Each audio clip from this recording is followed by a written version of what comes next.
Funding Tim's Patreon for Rate My Analogy is like signing the Declaration of Independence. Welcome to Winning Arguments, where you learn to win arguments as a panel analyzes argument highlights in detail and suggests ways that everyone can win. So today's argument, Psaki says that if you provide misinformation, then you should not just be banned from one platform, you should be banned from others. Tim, what do you think about that? My first reaction to that was, really? Is that really what they said? Because if nothing else, it's extremely blind to what's been going on the other side of the argument in terms of the way this would be taken by people who are already complaining about censorship. So I thought, if nothing else, it was a pretty ham-handed way to be talking about the problem of misinformation. Steve, what do you think? I think these kind of statements are pretty attractive because they have a kind of a symmetry that we really like as people. Like, you know, if it happens in one case, it should happen in all cases. But I wonder about that. But I think the major problem with this thing, or the thing that really gets my antenna up, is this idea of misinformation. They even put it in scare quotes here because they recognize the problem with that. I wonder what, if there is such a thing as misinformation, and what that would be, and what the difference between being wrong and providing misinformation would be. That's my initial reaction to it. You mean, is there a difference between misinformation and a lie? No, just misinformation. Ooh, I was wrong about that. Or misinformation versus disinformation. Yeah, when I saw this, I think I was thought, well, that's something worth kind of exploring, but not a slam dunk. So that was my initial reaction. Do you want to go a little deeper into that, Tim? I mean, this was a press conference talking about the problem of misinformation online, specifically related to the vaccine and to the COVID outbreak in general. And so it was referring to a problem where what they consider to be misinformation has been tracked down to approximately 12 individuals or accounts on Facebook and other platforms. So the point being that there seems to be a nucleus of people responsible for most of the posts that they consider to be misinformation. And I guess part of the comment was, you know, should people be allowed to do this? And, you know, it's up to Facebook or Twitter to choose whether or not to block these users. But so then, you know, why isn't it that there isn't a way to detect who's doing the misinformation and stop them across the board, right? You know, I think it was a bit of maybe thinking out loud here that they should have thought a little more carefully about. I'm not sure, because one of the interesting points is that the people in favor of blocking accounts that seem to be providing misinformation is that it's not a First Amendment issue, right? It's because these are private corporations, they're allowed to platform or deplatform whoever they want. So that's a cover on the side of, okay, it's okay to censor, and yet here it's saying that, and yet there should be consistency across the board, which means it's not an individual decision, which kind of cancels out the First Amendment arguments. Plus, it was suggested by a government official, even though that, which is interesting. Yeah, I'm surprised she didn't say disinformation. She said misinformation. And I think the overall concept was these kind of 12 high. I mean, I would have just qualified this a little bit more, you know, if you're providing excessive disinformation, and of course, that's all subjective. Unfortunately, anything with information is mostly subjective. But I think qualifying that would have made it a little bit more understandable of what's going on, rather than, you know, anyone who gives information, if one social media decides to block them, that the idea is everyone. But it also brings up an interesting idea of, you know, should there be kind of an external panel to the social media sites and them give recommendations on banning and handling that. And I think some of the social media groups did outsource some of their. I know they outsourced some fact checking, and they may have even outsourced some bans to a group. So Well, it's yeah, all there's a lot of Facebook- problems with it, but Yeah, Facebook, there was a big hubbub earlier this year because Facebook banned Trump's account, blocked it.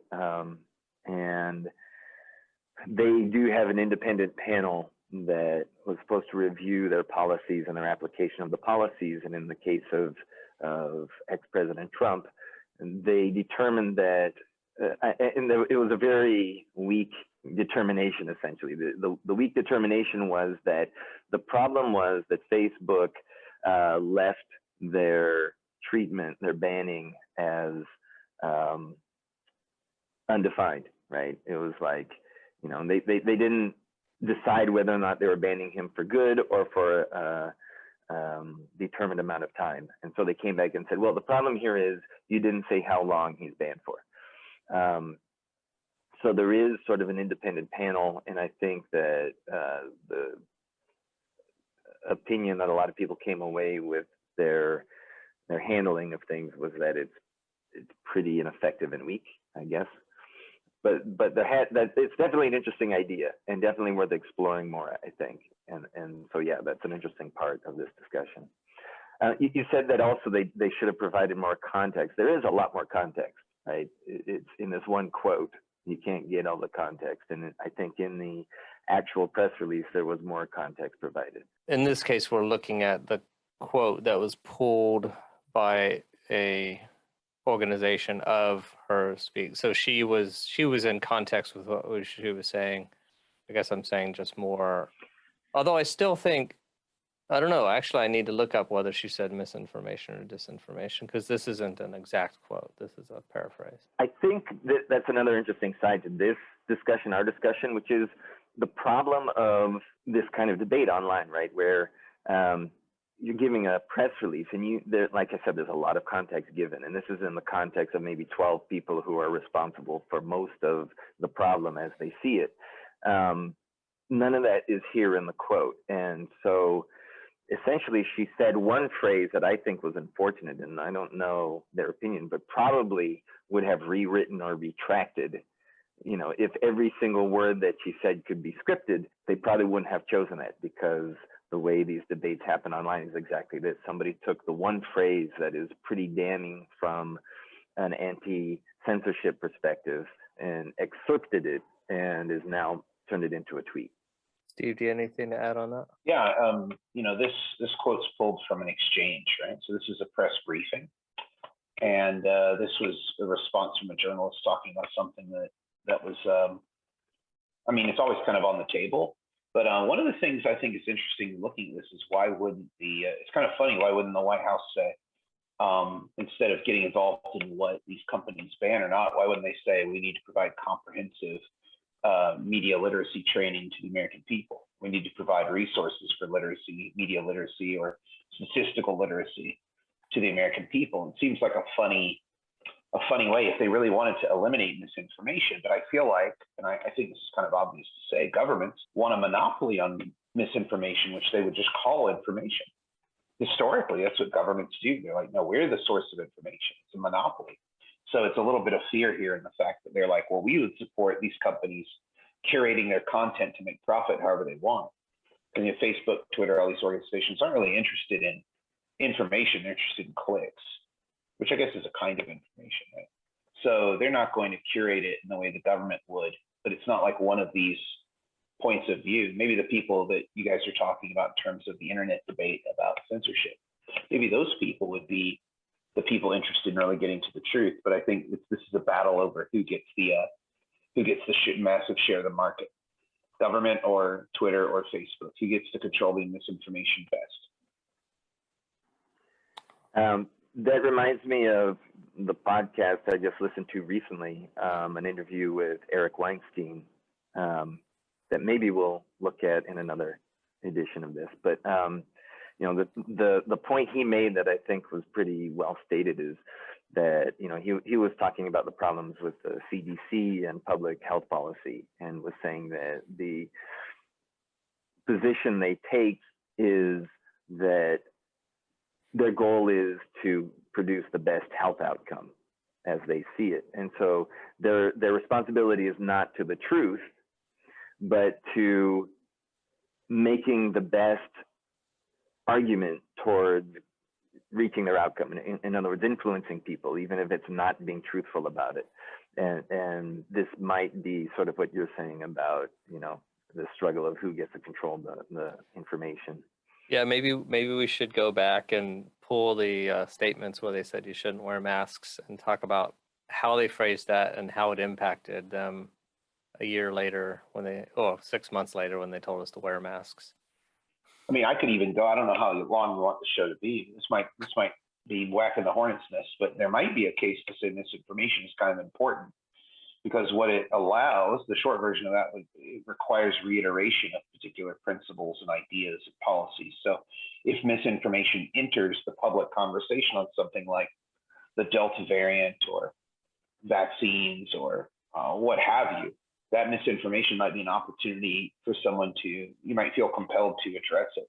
And in that addressing of it, you iterate in a way that then would pick up people that your initial iteration might not have attracted at all, because you were persuading towards a particular.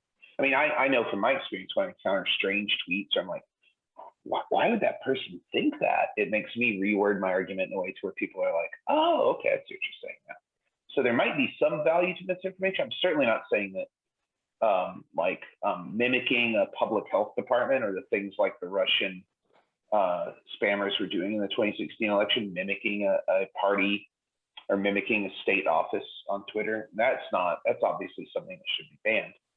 But putting an opinion out there that's very bad and based on bad information might actually be a resource if we think about it. It might just be the question of whether or not people have the skills or the ability to be able to read that stuff properly. I mean, people have a lot of trouble with statistics, even smart people. People who are well educated have a lot of trouble with statistics. So it's a challenge, but maybe there's a good side of it there. I don't know. There are definitely times where you do have to misrepresent things. I mean, technically, anything with top secret clearance is a form of misrepresentation, but we don't want everyone building nuclear weapons. Yeah, it'd be interesting, and I'm sure we'll get into it in future episodes on balancing that and when to do it, and what are the long-term negative consequences of trading for short-term gains. There's a fantastic Dilbert comic. I'm not a fan of Scott Adams, but I think I am a fan of Dilbert and what he's done with that. And there's a really excellent take on this, which is Dilbert explaining he's giving a presentation to his boss about why they should follow his plan. He just turns to his boss and he's like, look, the real reason that we should follow my plan, you won't understand and would take too long. So I'm just going to lie to you with some slides here and we'll get to the same result in the end. You wouldn't understand, so let me put it away. Yeah. Yep. Well, the other side of this, we've been talking about Psaki's approach, but what about the tweet itself here, which is the post-millennial, and their handling the actual tweet itself? What is the tweet itself saying? Yeah, they rephrased. It wasn't a direct quote. She corrected herself mid-sentence. Is this misinformation about a quote about misinformation?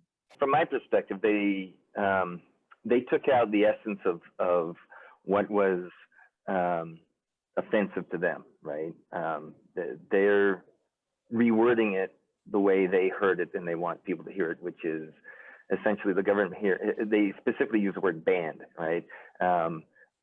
They're trying to say the government is trying to censor you here and control the information. And from that perspective, they've done that, I think. It's not the most alarmist way to say things. They let you draw the conclusion. But yeah. I just brought up the transcripts. She's responding in an exchange with a reporter about whether the government has a position on the kind of stuff that Tim was talking about. So as we all know, Twitter, Facebook, they all have, they're all worried about internet re-regulation or a new wave of internet regulation. So they're trying to get ahead of the curve, right? By providing their own. So they're asking about that. She says, you shouldn't be banned from one platform and not others with you for providing misinformation out there. So I think that the way this was phrased is actually pretty accurate, because it seems like the White House's position is that if one of these companies thinks you're providing misinformation, the ban should carry to all social media. So it looks like what the White House would support is a law that would say that if Twitter decides that your account should be banned for misinformation, then that decision would carry on to over to all social media. Now that feels like the way that they're emphasizing, they put one in all capital letters. It seems like they're very concerned about that. And it's kind of concerning because, these panels, if one of them is bad, like Tim was talking about how the Facebook one caused big brouhaha because of the standards are a little wonky, then why would that be a binding decision on all social media? And it feels like the government telling these media companies, you can't have certain content if you want it out there. So I think they're communicating pretty well their concern by putting one platform you should be banned from all others as kind of maybe too much government oversight. So I feel like it's kind of accurate, but it is definitely an opinion in there. That's their opinion, I would say. So here's a response. Yeah, my whole interesting thing here is like, look at how flexible misinformation can be, right? It's wonderful. Misinformation in this case might just be like, a preference. Like, you could easily make a counter argument to this response and say, well, we want as much information as possible so that we can make a good decision in a time of national emergency. We want lots of information. So if misinformation is easy to identify, which it's not, and easy to see at first glance, which it's not, then I think this would be accurate. So there's two parts to this response. One is we assume the government's going to cast a broad net. That's why they're freaking out. And then the poster says, well, I don't know if they're going to do it or not. But in times of national emergency, we should curtail free speech. Now, this has been done many times before, but the issue with this is who gets to decide when a national emergency is the government, right? So, the birth of the ACLU was the Red Scare when, the Bolshevik Revolution in Russia caused all kinds of sedition and speech laws. And in World War I, we had Alien and Sedition Acts. And, you say something like sauerkraut, you might be a German spy, right? So they arrest you.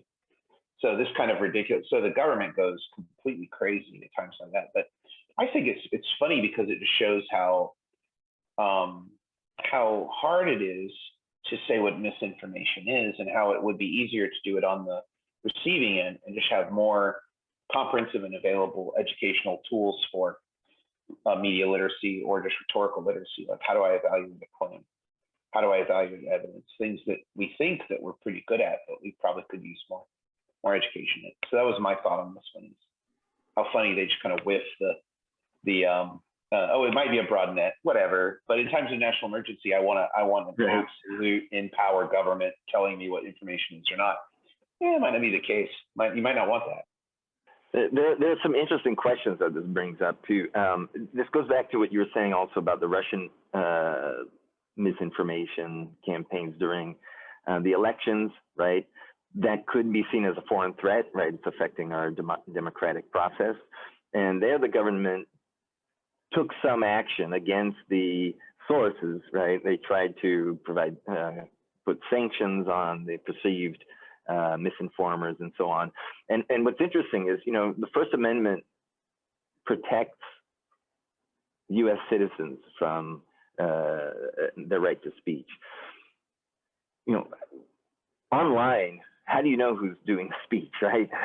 And what if the speech, is the government allowed to censor people on Facebook if they're not on U.S. soil, if they're not U.S. citizens? Those are some interesting legal questions. I'm sure there's an answer. I don't know the answer to that one, but they certainly don't. Steve, you wondered why the government doesn't just say, what we should focus on is literacy education and teaching people to read the text better and so on and so forth, which is good, but it's a long-term solution. When you're in the middle of a pandemic, you don't have time for that kind of thing. So it does seem like they're between a rock and a hard place in the sense that they aren't able to achieve their health goals because of in an emergency when people are dying because of an information war, right? And how is the government supposed to react to that? So yeah, this tweet does make that point in the end, although it's it's not clear, as you said, what is misinformation. So how do you do that? Dark days indeed. This is the one I pulled up. This is Tim Pool. We talked about last week too, and maybe at some point I will do a deeper dive on Tim Pool. He doesn't say his opinion. He expects you to know his opinion already, and then goes around commenting and collecting his evidence for his opinions this way. But this one is pretty clear. He is concerned about government censorship, and this is about as clear as you can get that it's happening or threatened. It's going to happen, perhaps. I don't know, when you're posting something on Twitter, it doesn't seem like a very specific audience. So I find little inscrutable comments where if you're not familiar with the person, and then it has 2,526 retweets. So you can imagine a few people may have seen this retweeted and had no idea what he means by that.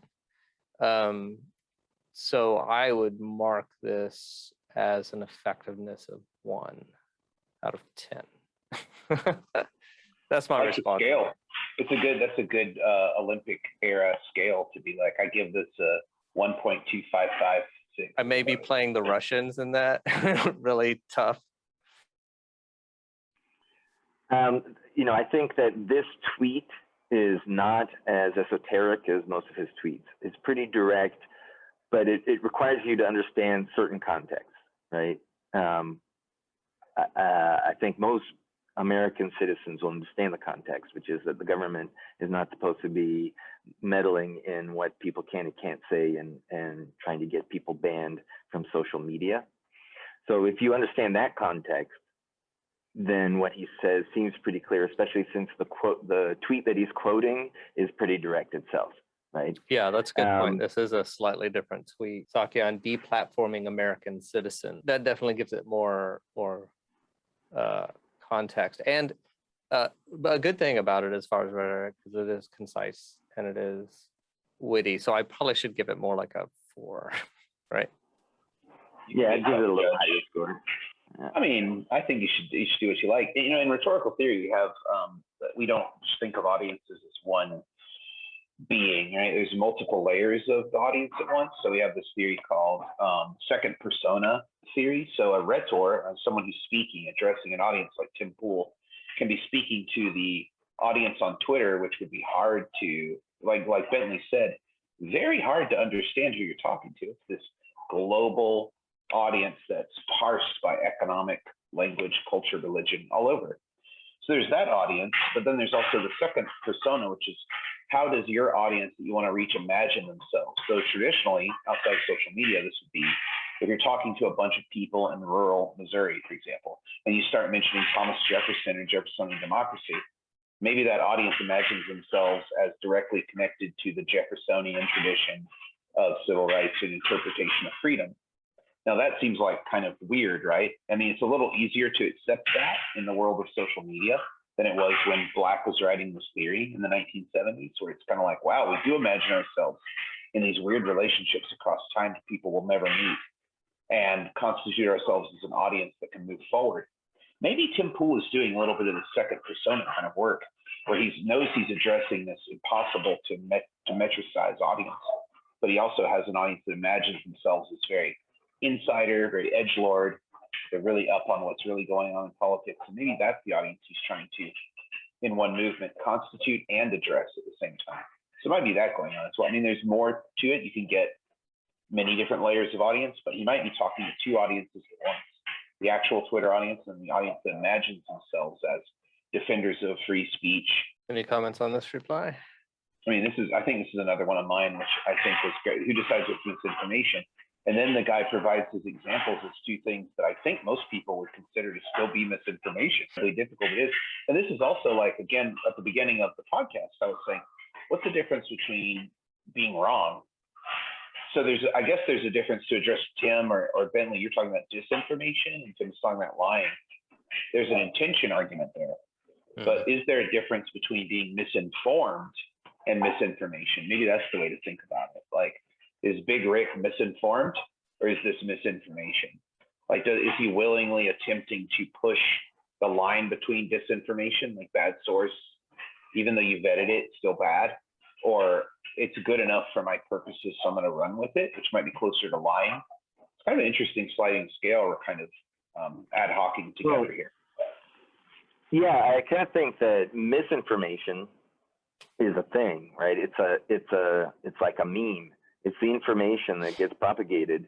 So disinformation might be somebody intentionally lying in the beginning, but I think once people pick it up and start passing it on as if it's the correct information, that's maybe when it becomes misinformation, is people wanting to help and inform, but the information they're passing on is not the correct information. And then is it still misinformation when it's found out to be wrong later on, but it was thought to be accurate by everyone when it was? That's interesting. We'll have to, I just had that thought. That's not a complete thought. Yeah. I mean, I think it is if it keeps going. Yeah. If it keeps going, it is. Yeah. I do. So what I like about this tweet is he starts out, who decides what's information? A very clear call, right? And then gives two examples. So like you said, Steve, giving examples, I think, is a really good way to do this. And then, a conclusion statement. So it's here's what I'm going to tell you. Here's why it's true. And then here's what I told you in an even stronger wording. So it's a well-formed tweet. Now, yes, it's interesting using two things that are still in the area of debate. Now, the lab leak theory, a lot of people these days are still saying, oh, well, that's been reversed. We found out it's a lab leak, but they misunderstood. Just a lot of scientists were saying, we don't know, and we want it investigated. And so, of course, that's my read on it, and I haven't looked up recently. By the time people are watching this, it could be misinformation. He may also be taking this opportunity to make the assumption that these things that are contested are no longer contested. He's elevating his opinion at the same time and using this as an I'm not actually claiming that's what he is doing, but that's certainly I think that's one of the rhetorical things that you've mentioned in the past. I think that's very reasonable. I missed that. That's actually a really good point, because one can elevate. So maybe his claim, if I'm understanding you right, Bentley, about the problems with giving too much centralized power to control expression of information of all kinds is more dangerous, and maybe elevating by saying, look, these are not necessarily solved, but look at how they've shifted around. And this is actually much more powerful evidence than being solved, that maybe we don't need a central authority on information. Although I'm also wondering if he's making the assumption that they are solved so that he's convincing. So other people will remember it, because it turns out for a lot of times people tend to remember what was said most often more than what's most right. There's a little bit of truth to both of these, apparently. So maybe we should just allow misinformation to run free range information. Maybe that's the phrase we need to copyright. Yeah, put that on a t-shirt. While reflecting on this, also, I'm thinking a little more about misinformation, and it seems to me here's another interesting thought, which is that the lab leak theory can be wrong information, but maybe not misinformation. I think perhaps one of the things that qualifies something as misinformation is, if disinformation is about the intention, misinformation seems to be about the effect to some degree, which is, we don't really care about it, or it's not misinformation if it's not impacting public policy or public opinion. And specifically, the lab leak theory at one point was promoted for international political reasons, right? For the blame game sort of thing. If it were just an open question of, oh, how did it happen? And I don't know, scientists seem to think it happened on accident, and there's this other theory, but we don't care. It's the fact that it plays a part in international politics that it elevates it to the level of misinformation in this case.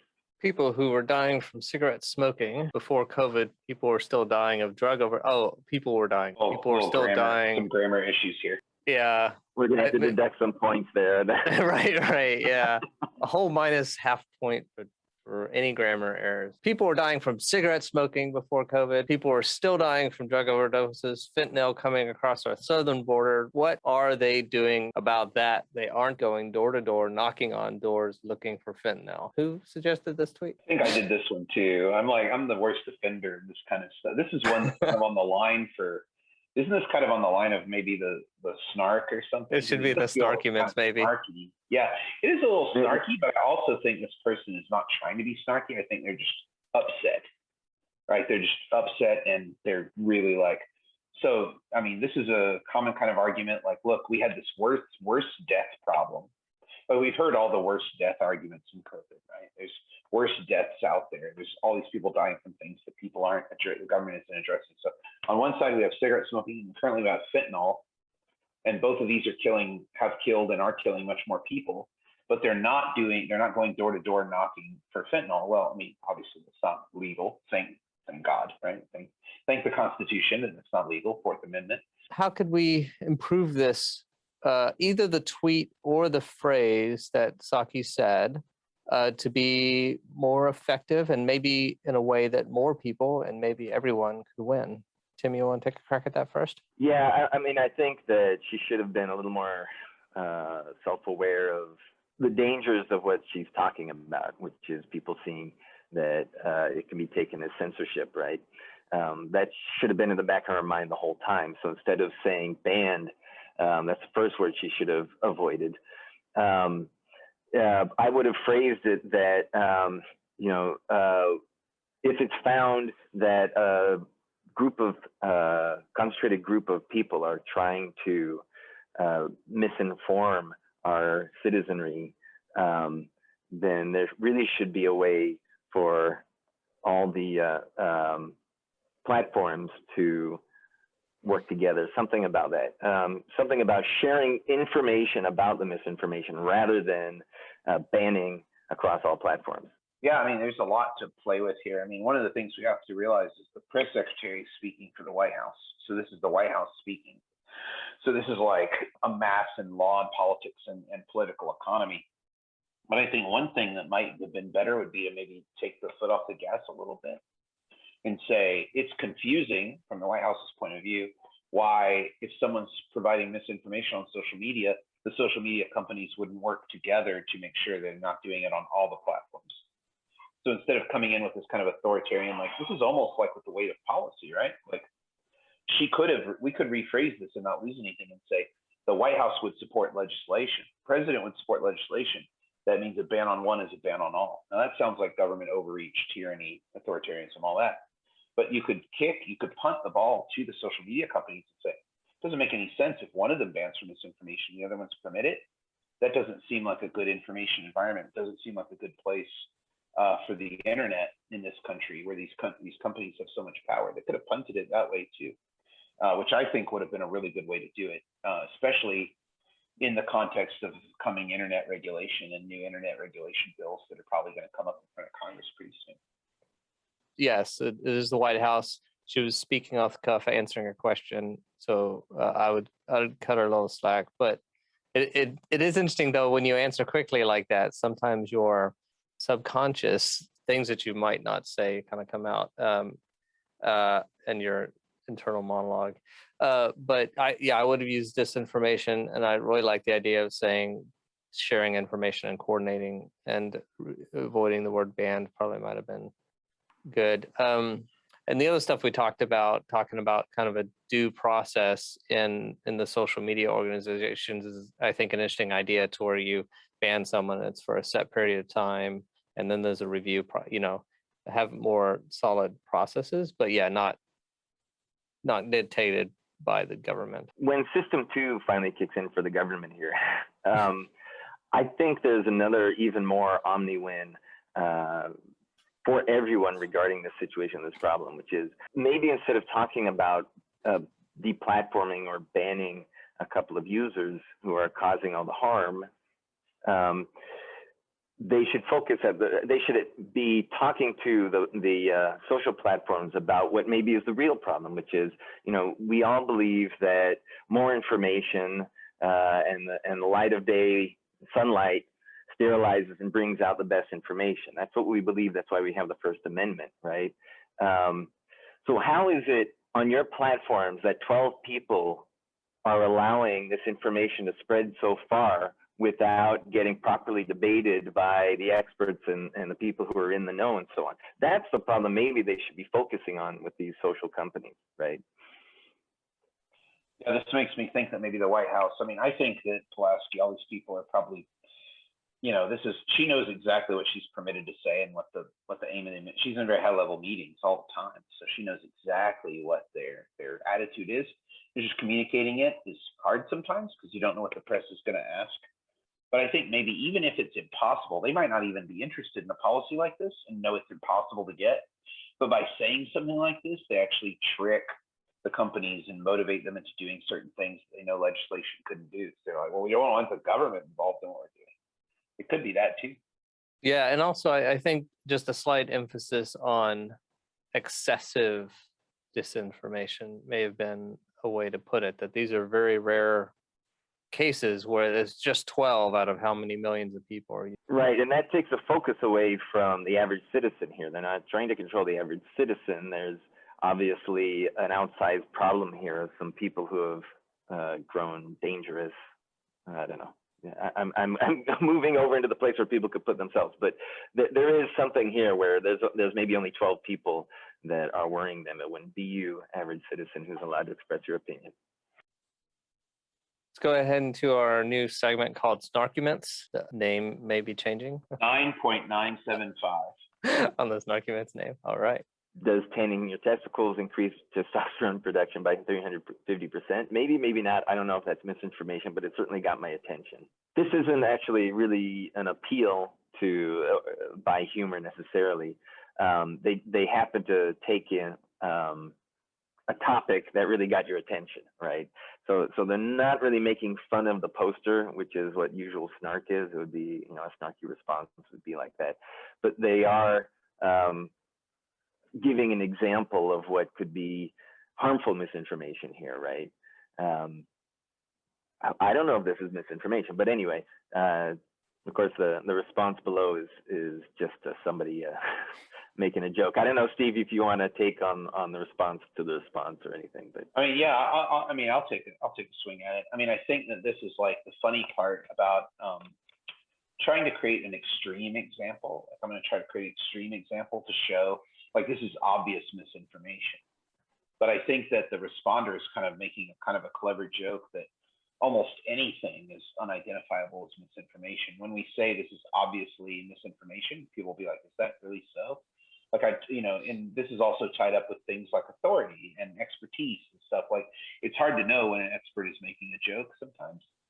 Just because we're like, oh, well, is that true? And I do this all the time to my students. I'm like, terrible. I'll say some ridiculous thing and they'll be like, is that true? And I'm like, well, no. And they're like, oh, okay, we didn't think so, but you never know, kind of thing. So I think this is a great response from Bane here. I didn't realize Bane was so funny. I just think of him as trying to kill Batman, but he's got a comedy career here. He's like asking for a friend, which is a great way to say. I think it points out, it's funny because like, oh, I might be interested in that. But it's also funny to say, look at how difficult it is to know what misinformation is or not. Like somebody could easily take this as true. Is it really true? So it's even the most ridiculous statements people will sometimes believe. Any announcements? Yeah, if you like what I say here, subscribe to my Substack. I put little short podcasts on there myself, and I write a lot on there about different topics, argument, rhetoric, pop culture stuff, politics. So subscribe if you like what you hear here, because there's going to be more of it there. I guess if you want me to rate your argument, respond in the thread here, and if we get a ball rolling, maybe we can actually make it happen. Funding Tim's Kickstarter, was it Patreon? Funding Tim's Patreon for Rate My Analogy is like signing the Declaration of Independence. Very good. I give that a 9. 4. Okay, well, I'll take it. This is a tough crowd. I'll take 9, man. I like that one. Oh, are you talking about accuracy or effectiveness?